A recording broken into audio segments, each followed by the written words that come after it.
Қайырлы күн достар, бүгін біздің автошоуымызда қалалық кроссовердің негізін қалаған автомобиль Nissan Juke. Я тебя совсем не знаю, но ты пишешь мне в директ, ставишь сторис, ты мне лайки, месяцами ждешь ответ. В кошельке много мани, монаты, лиры и дирхами, а у тебя в кармане пусто. Ты один и тебе грустно. Забила на стресс, я делаю лям. Ты пишешь мне хейт, я делаю два. Шоу-бизнес, мой инстаграм, я твой стресс. Забила на стресс, я делаю лям. Ты пишешь мне хейт, я делаю два. Шоу-бизнес, мой инстаграм, я твой стресс. Жолымызды бастамастан бұрын кішкене тарихқа көз жүгіртейік. 2008 жылы өздеріңізге мәлім, бүкіл әлемде кризис болғандықтан, сол кездері нарықта үнемді автокөліктер сұранысқа ие болды. Сол себепті Nissan компаниясы 2009 жылы концепт-кар ретінде бүгінгі Nissan Juke, сол кезде Nissan Kazana атымен осы автокөліктерді таныстырды Женева қаласында. Және сұранысқа ие болған соншалықты 2013 жылдан бастап бұл өндіріске енді.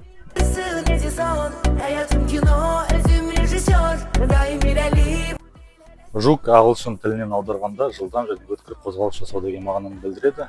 Nissan Juke бұл әлемде үш елде бастапқыда шығарылды. Ол Ұлыбритания, Жапония және Индонезия. Индонезия нарығында ол 2010-нан 2016 жылға дейін шығарылды. Ол Азияның кейбір елдерінде және ішкі нарықта шығарылды. Жапон елінде Nissan Juke 2014 жылға дейін шығарылды. Яғни бірінші буыны. Ал Ұлыбританияда бастапқыдан бастап 2010 жылдан бастап бүгінгі күнге дейін әлде шығарылды.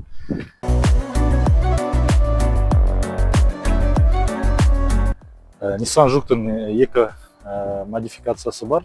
Біріншісі ол 2009 жылдан бастап шығарылды. Келесі модификация ол рестайлинг, яғни 2019 жылдан бастап бүгінгі күнге дейін шығарылды. Сыртқы дизайнына келетін болсақ, агрессивті түр береді. Алдыңғы жағын қарайтын болсаңыздар, екі деңгейдегі шам, үстіңгі габариттер және ортаңғы жарық шамдары. Дөңгелектері әдеттегідей емес, диаметрі 16-тан басталады және одан жоғары. Артқы жағын келетін болсақ, артқы жарық шамдары ол елтары здесь бумеранг секілді жасалынған.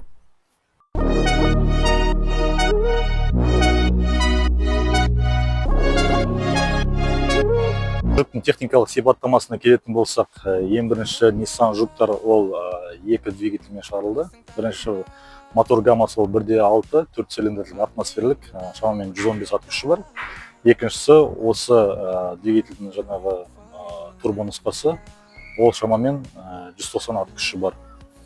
Ал трансмиссиясына келетін болсақ, қораптары екі түрлі болды.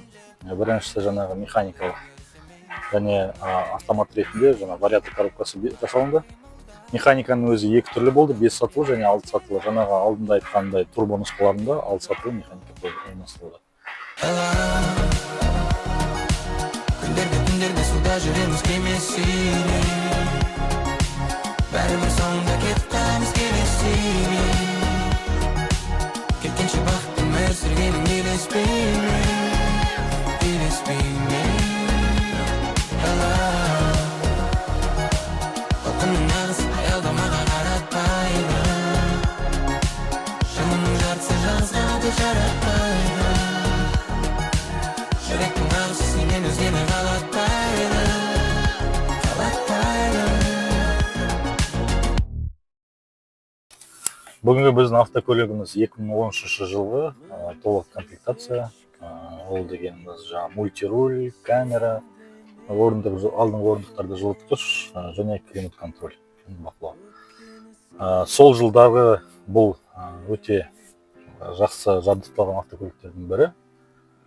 Алайда сапасы жағынан пластиктары өте арзан, бірақ орындықтары және есіктеріндегі хром детальдар және боялған мынандай детальдары әлде жақсы жағдайда сақталынған. Рөлде жақсы сақталынған. Алдында екі ересек адам отыра алады, алайда артында тек қана балаларға орын бар.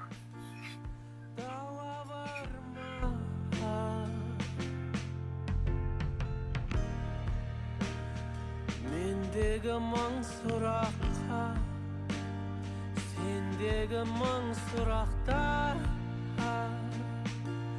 жауап бар ма?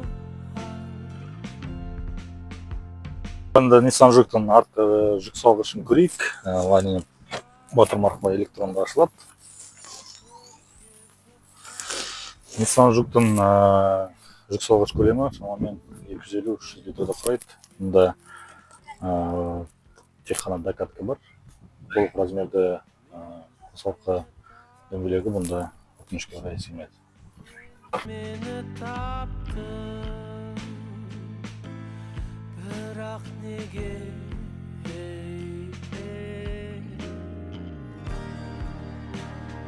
Бітпейтін осың қысқа, біздегі дағдарысқа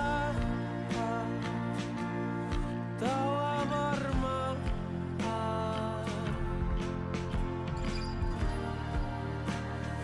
Әдеттегідей қаншалықты Nissan Juke сенімді екенін көрсетейік. Бұл жүргізушінің орны. Өзіме ыңғайлы етіп жасадым. Енді орындық жылжытпай артына отырамыз.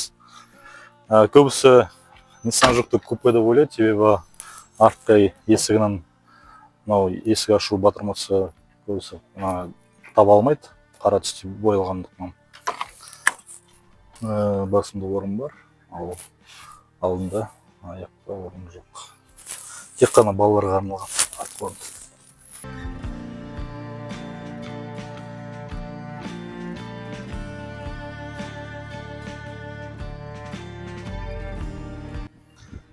Nissan Juke'тың аспабы екі нұсқада шығарылды, толық жетекті және алдыңғы жетекті.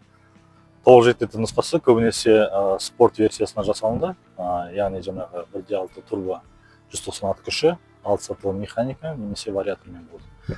Ол шамамен нарықтың 15% ғана тұрады, ал көп жерде, көп нарықта дәл осындай алдыңғы жетекті және 1.6 атмосферлік мотормен Nissan Juke'тарды кездесуге болады.